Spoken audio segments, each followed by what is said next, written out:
दोस्तों, पिछले कुछ महीनों में दिल्ली के अंदर कुछ घटनाएं घटी जिससे सारी दिल्ली के लोग बहुत नाराज हैं, बहुत गुस्से में हैं। धर्मों के बीच में कुछ दंगे कराने की कोशिश की गई। कुछ एक चर्च को आग लगा दी गई। कुछ चर्च हैं जिनके ऊपर हमले किए गए। दिल्ली के लोग शांति प्रिय हैं। पिछले 35 साल में दिल्ली में इस किस्म की कभी हम लोगों ने घटनाएं नहीं देखी। दिल्ली के लोग इसे कभी बर्दाश्त नहीं करेंगे। इसी दिल्ली के लोग हिंदू, मुसलमान, सिख, ईसाई, जैन, हम सब लोग मिलके दिवाली भी मनाते हैं। हम सब लोग मिलके ईद भी मनाते हैं। हम सब लोग मिलके क्रिसमस भी मनाते हैं। हम सब लोग मिलके सारे त्योहार मनाते हैं और हम सब लोग मिलके भाईचारे के साथ रहना चाहते हैं। उन सारी ताकतों से मैं कहना चाहता हूं जो इस किस्म की राजनीति कर रहे हैं कि इस किस्म की राजनीति बंद कीजिए। दिल्ली के लोग इसे बर्दाश्त नहीं करेंगे। हालांकि दिल्ली पुलिस सीधे तौर पे दिल्ली सरकार के अंडर में नहीं आती है, लेकिन फिर भी मुझे पूरा भरोसा है कि हम दिल्ली पुलिस के साथ मिलके दिल्ली को एक ऐसा शहर बनाएंगे जिसमें हर हिंदू सुरक्षित महसूस कर सके, हर मुसलमान अपने आप को सुरक्षित महसूस कर सके, हर क्रिश्चियन अपने आप को सुरक्षित महसूस कर सके, हर सिख अपने आप को सुरक्षित महसूस कर सके, हर धर्म, हर जाति का लोग अपने आप को सुरक्षित महसूस कर सके। मैं अभी प्रधानमंत्री जी से भी मिलने गया था। प्रधानमंत्री जी को मैंने यही कहा कि हम केंद्र सरकार के साथ कंस्ट्रक्टिव कोऑपरेशन चाहते हैं, सकारात्मक सहयोग चाहते हैं। हम केंद्र सरकार के हर अच्छे काम में सहयोग देंगे और हम यही चाहते हैं कि केंद्र सरकार दिल्ली सरकार के साथ मिलके दिल्ली को एक अच्छा और बेहतर शहर बनाने की कोशिश करे। पिछले 15 साल से भारतीय जनता पार्टी ने अपने चुनाव के हर मैनिफेस्टो में, हर चुनाव के पहले दिल्ली को पूर्ण राज्य का दर्जा देने की बात कही। पिछले 15 साल से भारतीय जनता पार्टी दिल्ली को पूर्ण राज्य का दर्जा दिलाने के लिए लड़ती रही। लोकसभा चुनाव के पहले भी भारतीय जनता पार्टी ने दिल्ली के लोगों को वादा किया था कि दिल्ली को पूर्ण राज्य का दर्जा देंगे। मैंने प्रधानमंत्री जी को यही कहा कि भगवान इससे सुनहरा मौका नहीं दे सकता। दिल्ली के अंदर हमारा पूर्ण बहुमत है, केंद्र के अंदर आपका पूर्ण बहुमत है। अगर मैं और आप, हम दोनों ये बात मान लें कि दिल्ली को पूर्ण राज्य का दर्जा मिलना चाहिए, तो दिल्ली को पूर्ण राज्य का दर्जा मिल जाएगा। मैं तो तैयार हूं और मुझे उम्मीद है कि प्रधानमंत्री जी भी इसके ऊपर सकारात्मक रूप से सोचेंगे। मैंने उनसे यह भी कहा कि प्रधानमंत्री के तौर पे उनके पास बहुत काम रहते हैं, बहुत बिजी हैं। पूरे देश के बारे में उनको सोचना होता है, विदेशों में भी कई बार जाना होता है। तो दिल्ली के अंदर जब घटनाएं घटती हैं, जब बलात्कार होते हैं, जब अपराध बढ़ते हैं, तो प्रधानमंत्री के पास इतना समय नहीं होता कि दिल्ली के लिए वो समय दे सकें। तो मैंने उनसे निवेदन किया कि दिल्ली चलाने की जिम्मेदारी दिल्ली वालों पे छोड़ दीजिए, आप पूरे देश को चलाइए। पूरे देश ने आपको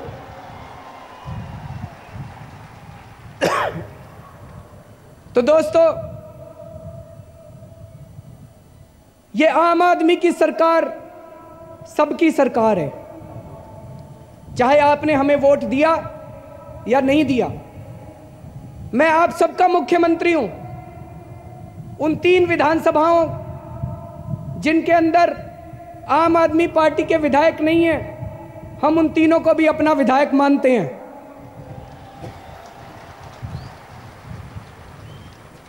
हम उस किस्म की राजनीति नहीं करेंगे। मैंने देखा है चुनाव के बाद कुछ पार्टियां बैठ के बूथ की एनालिसिस करती हैं, इस बूथ से हमें वोट नहीं आए, इस बूथ से। हमारे लिए पूरी दिल्ली हमारा बूथ है जी। पूरी दिल्ली के लोगों की सेवा करनी है, सब लोगों को मिलके दिल्ली बदलनी है। और 2 शब्द व्यापारियों के लिए। दिल्ली के व्यापारियों ने इस चुनाव में बहुत सहयोग दिया। अब एक छोटी सी गुजारिश करना चाहता हूं, सरकार चलाने के लिए तो पैसा चाहिए। मैं आप सब लोगों से, दिल्ली के सभी व्यापारियों से, सभी लोगों से आज मैं ये वादा करता हूं कि आपको कोई भी विभाग आके तंग नहीं करेगा, कोई भी विभाग आके आपसे पैसे नहीं लेगा। आप खुल के धंधा अपना बिजनेस करो। हम चाहते हैं कि आपका बिजनेस बढ़े, हम चाहते हैं कि उद्योग बढ़े, लेकिन अपना सब लोग अपनी इच्छा से पूरा टैक्स भर देना। और मैं ये वादा करता हूं, हो सकता है अभी तक जो आप टैक्स देते थे वो टैक्स में से कुछ पैसा चोरी हो जाता था, अब कम से कम आप जो एक एक पाई दोगे, आपके पैसे को मैं चोरी नहीं होने दूंगा। आपके दिए हुए टैक्स की एक एक पाई को आपके बच्चों की शिक्षा पे लगाएंगे, अस्पतालों पे लगाएंगे, सड़कों पे लगाएंगे, आपकी मार्केट को ठीक करेंगे, पार्किंग बनाएंगे, महिलाओं को सुरक्षा देंगे, बिजली पानी ठीक करेंगे, एक भी पैसे की चोरी नहीं होने देंगे। इसलिए दिल खोल के टैक्स दीजिएगा। मैं 49 दिन में मैंने एक चीज सीखी थी, सरकार में पैसे की कमी नहीं है, पैसा बहुत है जी, नीयत की कमी है। अच्छी नीयत वाले आते हैं तो इसी पैसे में खूब विकास हो सकता है। जब से हमारी सरकार को बहुमत मिला है, जगह जगह से मेरे पास फोन आ रहे हैं। किसी ने कहा, भाई साहब आपने 20 कॉलेज बनाने के लिए बोला है, 3 कॉलेज बनाने का पैसा मैं दूंगा। किसी ने कहा कि भाई साहब फलानी जगह स्कूल बनवा दो, उसकी जमीन मैं दूंगा। किसी ने कहा कि भाई साहब 1000 सीसीटीवी कैमरे मैं दूंगा सरकार के लिए। दोस्तों, मैंने तो एक ही चीज सीखी है, इस देश की जनता बहुत अच्छी है। जनता को गले लगा लो, जनता अपना विकास खुद ही कर लेगी। दोस्तों, हम लोग दिल्ली से एक और नई किस्म की शुरुआत करना चाहते हैं। ये वीआईपी कल्चर खत्म करना चाहते हैं जी। आप खुद ही बताओ, आपको अच्छा लगता है क्या कि जब सड़क के ऊपर से कोई बड़ा मंत्री जा रहा हो और सारी सड़क 1 घंटे के लिए बंद कर दी जाए, सारा ट्रैफिक जाम हो जाए? या आपको अच्छा लगता है क्या कि लाल बत्ती की गाड़ी लगा के कोई मंत्री पू पू पू पू टू टू करता हुआ निकल जाए? मुझे पता चला है कई यूरोप के डेवलप्ड कंट्रीज में, विकसित देशों में, वहां के प्रधानमंत्री आपको बस स्टैंड के ऊपर खड़े मिल जाते हैं। हम ऐसा कल्चर क्यों नहीं ला सकते? समय लगेगा। उसी की एक शुरुआत हमने 49 दिन में की थी, जब हमने कहा कि कोई भी लाल बत्ती अब दिल्ली सरकार की किसी की गाड़ी के ऊपर लाल बत्ती नहीं लगेगी। ना मुख्यमंत्री की गाड़ी के ऊपर लगेगी, ना मंत्रियों की गाड़ी के ऊपर लगेगी। लेकिन फिर से मेरा मीडिया के साथियों से हाथ जोड़ के अनुरोध है, इसका मजाक मत उड़ाओ। हम कहते हैं हम लाल बत्ती नहीं लेंगे, मीडिया वाले कहते हैं देखो इन्होंने गाड़ी ले ली, गाड़ी ले ली, गाड़ी। अरे गाड़ी नहीं लेंगे तो काम कैसे करेंगे? बताओ, बिना गाड़ी के मंत्री काम कैसे करेंगे? जो एक अच्छी शुरुआत है, जो उसकी भावना है, उसकी कद्र करने की हम सब लोगों की बराबर की जिम्मेदारी है। अब देखना 3 दिन के बाद शुरू होगा, केजरीवाल बड़े बंगले में चला गया, केजरीवाल बड़े बंगले में चला गया।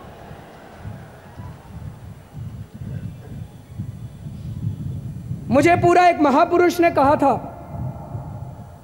कि इंसान कहीं भी पहुंच जाए उसको अपनी औकात नहीं भूलनी चाहिए। मुझे अपनी औकात पता है, मैं बहुत छोटा सा आदमी हूं, मेरी बहुत छोटी सी औकात है।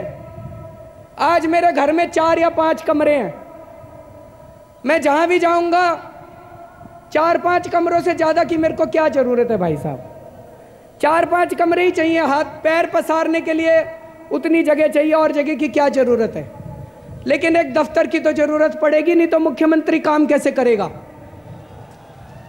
आप सब लोग रोज मेरे से सवेरे मिलने आया करोगे तो 400-500 लोगों के बैठने की तो जगह जरूरत पड़ेगी, कुर्सियां तो बिछाऊंगा वहां पे, नहीं तो काम कैसे करूंगा। तो बस इतनी जगह लूंगा मैं, इतना ही बड़ा मकान लूंगा, और बड़ा मकान नहीं लूंगा, चिंता मत करो। किरण बेदी जी की मैं बहुत इज्जत करता हूं,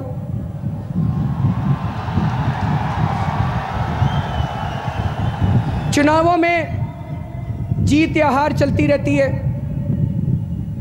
मेरी बड़ी बहन के बराबर हैं। पुलिस में, प्रशासन में उनका बहुत लंबा अनुभव है। किरण बेदी जी को हम साथ लेके और समय समय पर उनकी गाइडेंस लेके हम काम करेंगे। अजय माकन जी, उनका नीतियां बनाने में, सरकार चलाने में एक लंबा अनुभव है।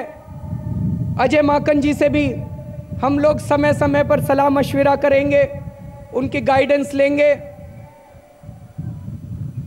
हमें पार्टीबाजी नहीं करनी, चाहे भारतीय जनता पार्टी में अच्छे लोग हों, चाहे कांग्रेस में अच्छे लोग हों, चाहे दूसरी पार्टियों में अच्छे लोग हों, सब अच्छे लोगों के साथ मिलके, हम सब लोगों को मिलके दिल्ली को एक ऐसा शहर बनाना है कि अमीर और गरीब दोनों इस शहर के ऊपर गर्व कर सके। दोस्तों, आज मुख्यमंत्री की शपथ मैंने नहीं ली है, मुख्यमंत्री की शपथ आप सब लोगों ने ली है।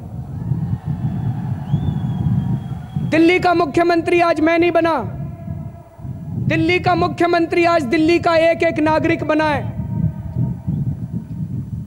आज से आप लोग आजादी की सांस लोगे। जो रिश्वतखोरी चलती थी वो रिश्वतखोरी आज से बंद होगी।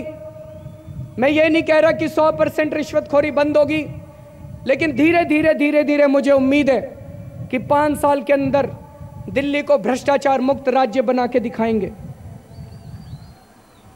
और मैं हाथ जोड़ के भगवान से प्रार्थना करता हूं कि हे प्रभु, हमें सद्बुद्धि देना, हमें साहस देना, हमारे मन में कभी भी लालच पैदा ना हो, हमारे मन में कभी भी अहंकार पैदा ना हो, हमें सही निर्णय लेने की क्षमता देना।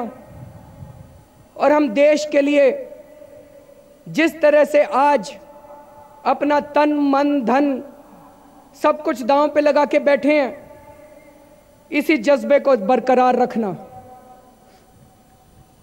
2 शब्द कार्यकर्ताओं के लिए। आम आदमी पार्टी के कार्यकर्ता हीरा हैं, सोना हैं।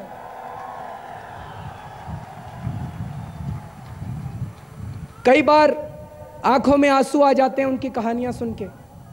मुझे तो फिर भी, इन लोगों को तो फिर भी, एमएलएज को तो फिर भी शोहरत मिल गई, पद मिल गया, लेकिन उन लोगों को क्या मिला जो अपनी अपनी नौकरियां छोड़ के बैठे हुए हैं, जो अपनी अपनी दुकानें बंद करके बैठे हुए हैं। दोस्तों, वो गुमनाम चेहरे, उन लोगों ने बहुत मेहनत की है। उन्होंने केजरीवाल के लिए मेहनत नहीं की, आम आदमी पार्टी के लिए मेहनत नहीं की, उन्होंने एक सुनहरे दिल्ली और सुनहरे भारत के लिए मेहनत की है। एक बार जोरदार तालियां आम आदमी पार्टी के कार्यकर्ताओं के लिए बजा दीजिए।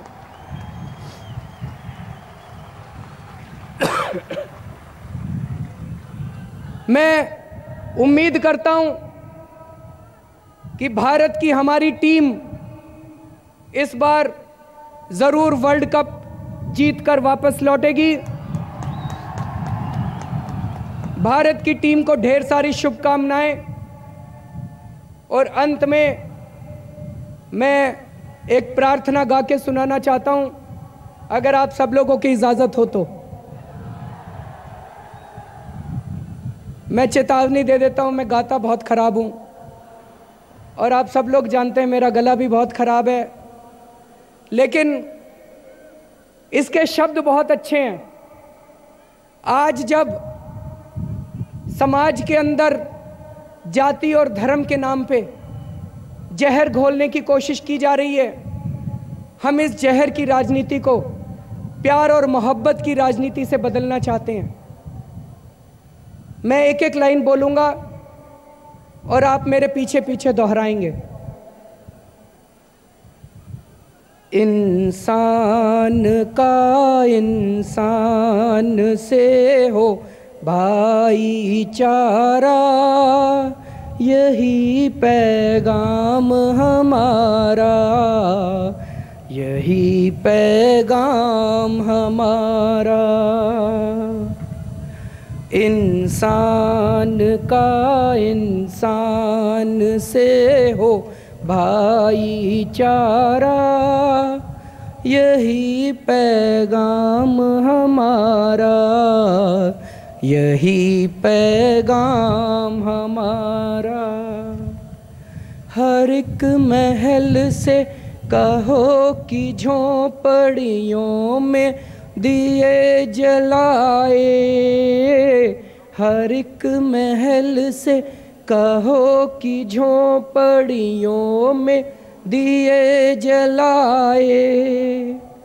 छोटों और बड़ों में अब कोई फर्क नहीं रह जाए, छोटों और बड़ों में अब कोई फर्क नहीं रह जाए। इस धरती पर हो प्यार का घर घर उजियारा, यही पैगाम हमारा, यही पैगाम हमारा।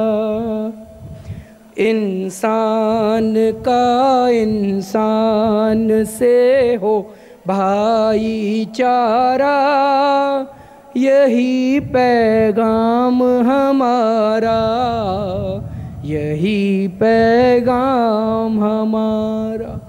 भारत माता की इनकलाब, इनकलाब, वंदे